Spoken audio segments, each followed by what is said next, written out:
विद्यार्थी कसे सहभागी झाले जाणून घेऊ। वर्ग आमचा 6वा यामध्ये आमची शालेय विद्यार्थी शालेय जीवनातील बालसभेचे महत्त्व विद्यार्थी जाणून घेतो।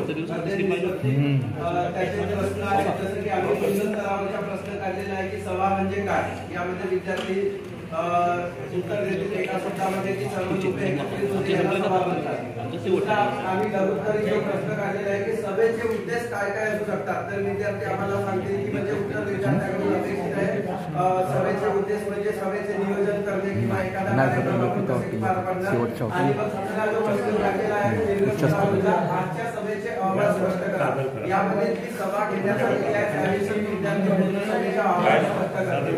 असं आहे मुलीला सांगितलेल्या प्रमाणे आणि लघुत्तरी प्रश्न आणि लघुत्तरी तुमच्या यामध्ये ज्ञान म्हणजे ज्ञान विद्यार्थी जे आहे सभेचे महत्त्व जाणून घेतो त्याविषयी म्हणजे त्याला सभेविषयी ज्ञान मिळत असते। आकलन सभेचे स्वरूप कसे असते हे विद्यार्थी समजून घेतो। अभिरुची म्हणजे सभेविषयी विद्यार्थ्याला आवड निर्माण होते आणि उपयोजन असं आहे की विविध सभांमध्ये ज्या शाळेमध्ये विविध सभा घेतल्या जातात तसं आपण स्वच्छतेविषयी घेतो, एखादा कार्यक्रमाचे नियोजन करायचे आहे, एखादा बालमेळा लावायचा आहे, या सर्व सभेमध्ये विद्यार्थी आवर्जून म्हणजे त्यामध्ये सहभाग नोंदवून सभेचे उपयोजन करत असतो। आणि प्रश्न जो आहे आमचा पहिला वर्तुनिष्ठ प्रकारचा होता, दुसरा लघुत्तरी आणि तिसरा जो आहे दीर्घोत्तरी।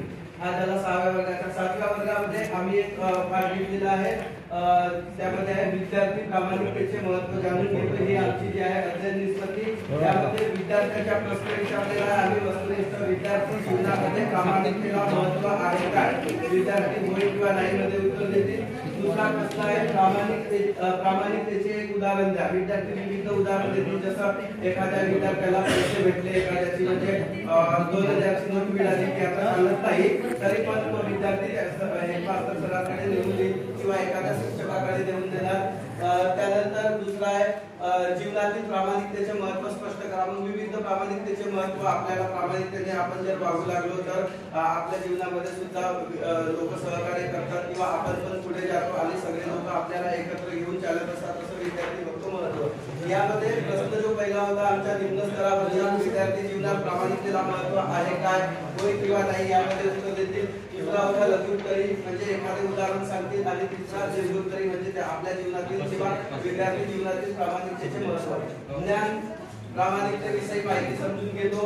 त्यानंतर आकलन प्रामाणिकतेचे जीवनामध्ये कसं हे करायचे त्याचे आकलन करून घेतो। अभिरुची स्वतःमध्ये प्रामाणिकता निर्माण करतो आणि उपयोजन जीवनामध्ये प्रामाणिकता वागण्याचा प्रयत्न करतो वागत असतो। आणि प्रश्न पहिला तर ते आमचे वस्तुनिष्ठ लघुत्तरी आणि दीर्घोत्तरी। थँक्यू।